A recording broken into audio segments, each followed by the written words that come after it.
Okay, so today we're diving into something that we all do like all the time, but maybe we don't always like think too deeply about. Yeah. And that is introducing yourself confidently in English. Absolutely. So we've got a podcast script to work from here. Okay. It's called How to Introduce Yourself in English Confidently. Right. And our goal is to like really pull out the most important steps and insights Sure. so that you can make a fantastic first impression when you're introducing yourself Love it.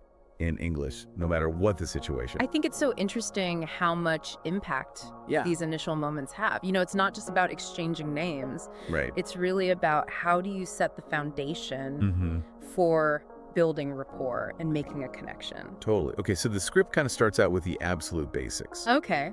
And I think it makes sense. You know, we've got the, hi, my name is your name, Of course. followed by the very essential, nice to meet you. Right. Very polite. Yes, exactly. And then it sort of layers in where you're from Yes. with I'm from your country city. So you kind of end up with something like, hi, my name is Sarah. I'm from London. Nice to meet you. Exactly. For you, is that like that fundamental starting block? I think that's setting the stage. You're providing the essential identifying information. Right.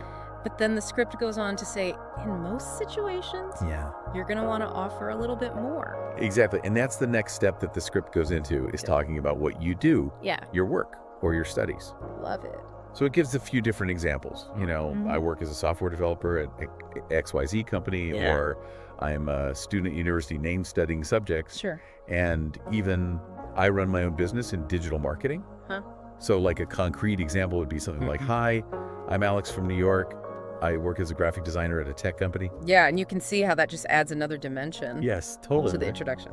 And if we can connect this back to like why this matters, Yeah. it's like sharing your profession or your field of study can often create these immediate connection points. Exactly. You know, people might have shared interests. Absolutely. They might know the company that you mentioned. They might. Or have experience in your field. Yeah. And it just kind of moves the conversation beyond just who you are to what you're engaged in. Absolutely. Okay, so now this is where I think it can get really interesting That's and it. really help you stand out. Right. Is this idea of adding what the script calls a fun fact. Oh, fun. So something a little bit more personal. So you can think along the lines of, you know, in my free time, I love playing guitar. I enjoy traveling and exploring new cultures. Yeah. Or even, I'm a big fan of football and movies. Yeah. And the example that it gives is, hi, I'm Lisa from Toronto.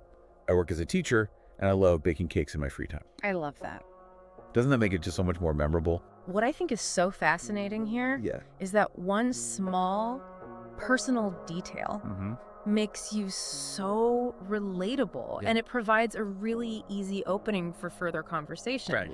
Instead of just being this professional introduction, you're offering a little glimpse into your passions, which can be so powerful for building rapport. Totally. Okay, so the final step, and this is arguably the most crucial step that the script highlights, is practice. Of course. So it gives this full example. Hi, I'm Jake. I'm from Australia. I work as an engineer at a software company. In my free time, I love hiking and photography.